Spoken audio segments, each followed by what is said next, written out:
మా latest videos కోసం మా ఈ తెలుగు న్యూస్ ఛానల్ సబ్స్క్రైబ్ చేసి గంట సింబల్ యాక్టివేట్ చేసుకోండి.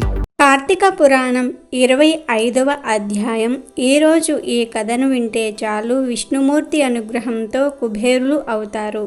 ఇంకొక వైపు జలంధరుడికి శివుడికి మధ్య తీవ్రమైన యుద్ధం జరుగుతూ ఉంటుంది. పరమశివుణ్ణి నియంత్రించటం కోసం జలంధరుడు మాయా గౌరిని సృష్టిస్తాడు. ఆమెను రథంపై బంధించి బాధిస్తున్నట్లుగా శివుడికి చూపుతాడు. ఆ దృశ్యం చూడగానే శివుడు అచేతనుడైపోతాడు. అదే అదునుగా భావించిన జలంధరుడు శివుడిపై విరుచుకుపడడానికి సిద్ధమవుతాడు. అదే సమయంలో బ్రహ్మదేవుడు జరుగుతుందంతా కూడా రాక్షసమాయ అని గ్రహించమని శివుడికి మాత్రమే వినిపించేలాగా చెప్పి శివుణ్ణి చైతన్యవంతుణ్ణి చేస్తాడు. దాంతో శివుడు ఒక్కసారిగా ప్రళయకాల స్వరూపుడిగా మారిపోతాడు.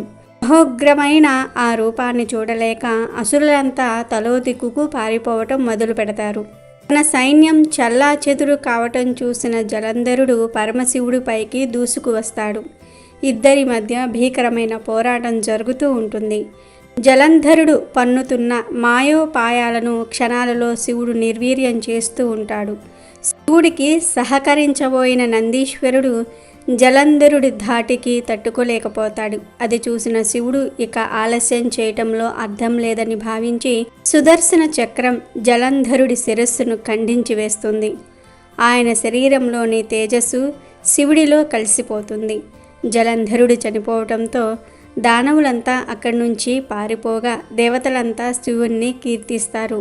ఆ తర్వాత వాళ్ళు విష్ణుమూర్తిని గురించిన ఆలోచన చేస్తారు. జరిగింది తెలుసుకుని బృంద దగ్గరకు వెళ్తారు. అగ్నిలో దూకి ఆమె ఆత్మ త్యాగం చేస్తున్న ప్రదేశం, ఆ పక్కనే ఆవేదన నిండిన మనస్సుతో ఉన్న విష్ణుమూర్తిని చూస్తారు. అప్పుడు అందరూ కలిసి మహామాయను కొలుస్తారు. దేవతలంతా ప్రార్థించటంతో మహామాయ ప్రత్యక్షమవుతుంది. తన అంశావతారాలైన లక్ష్మీదేవి, పార్వతీదేవి, సరస్వతిని ప్రార్థించమని సెలవిస్తుంది. దాంతో దేవతలంతా ఆ త్రిమాతలను సేవిస్తారు. అప్పుడు ఆ ముగ్గురు ప్రత్యక్షమై వికలమైన మనస్సుతో దిగులుతో విష్ణుమూర్తి పడిపోయిన ప్రదేశంలో చల్లమని చెప్పి కొన్ని బీజాలను ఇస్తారు. ఆ బీజాల నుంచి తులసి, మాలతి, ఉసిరిక పుట్టుకు వస్తాయి.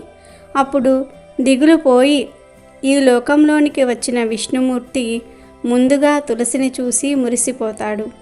ఇక నుండి తులసి చెట్టు అత్యంత ప్రీతిపాత్రమని, తులసి ఆకులతో అర్చన చేస్తే తనకు స్వయంగా చేరుతుందని విష్ణు వరం ఇచ్చాడు. అలా స్వామికి తులసి ప్రీతికరమైందని పృథు చక్రవర్తితో నారదుడు చెప్తాడు. అంతేకాదు తులసి యొక్క మహిమను, దాని విశిష్టతను చెప్తాను విను అంటూ నారద మహర్షి పృథు చక్రవర్తితో మళ్ళీ ఇలా చెప్పటం మొదలు పెడతాడు. తులసిని దర్శించటం వలన, సేవించటం వలన అనంతమైన పుణ్య ఫలాలు కలుగుతాయి. తులసి ఉన్న చోటుకు రావడానికి యమధర్మరాజు కూడా ఆలోచన చేస్తాడు.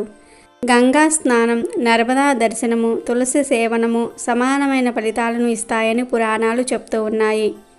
ఎవరి ఇంట అయితే తులసి కూట ఉంటుందో వారి పాపాలు పటాపంచలవుతాయి. పుణ్య నదులు, దేవతలు తులసి దళాలను ఆశ్రయించి ఉంటారు. అందువలన తులసిని పూజించటం వలన వాళ్ళందరినీ పూజించిన ఫలితం లభిస్తుంది. కార్తీక మాసంలో ఎవరైతే తులసితో శ్రీ మహావిష్ణువును పూజిస్తారో వాళ్ళంతా కూడా విష్ణులోకానికి చేరుకుంటారు. ఇక కార్తీకంలో దేవతలు, మహర్షులు ఉసిరికాయలను ఆశ్రయించి ఉంటారు. అందువలన ఈ మాసంలో ఉసిరికాయ విష్ణు పూజలో ప్రధానమైన పాత్రను పోషిస్తుంది. కార్తీక మాసంలో ఎవరైతే ఉసిరి చెట్టు క్రింద భోజనం చేస్తారో వాళ్ళ పాపాలు ధ్వంసమవుతాయి. ఈ మాసంలో ఉసిరి చెట్టును పూజించటం వలన ప్రత్యక్ష నారాయణ్ణి సేవించిన ఫలితం లభిస్తుంది. ఇలా కార్తీకంలో ఉసిరిక విష్ణు పూజలో విశిష్టమైన స్థానాన్ని సంతరించుకొని కనిపిస్తుంది అంటూ పృథు చక్రవర్తితో నారద మహర్షి చెప్తాడు.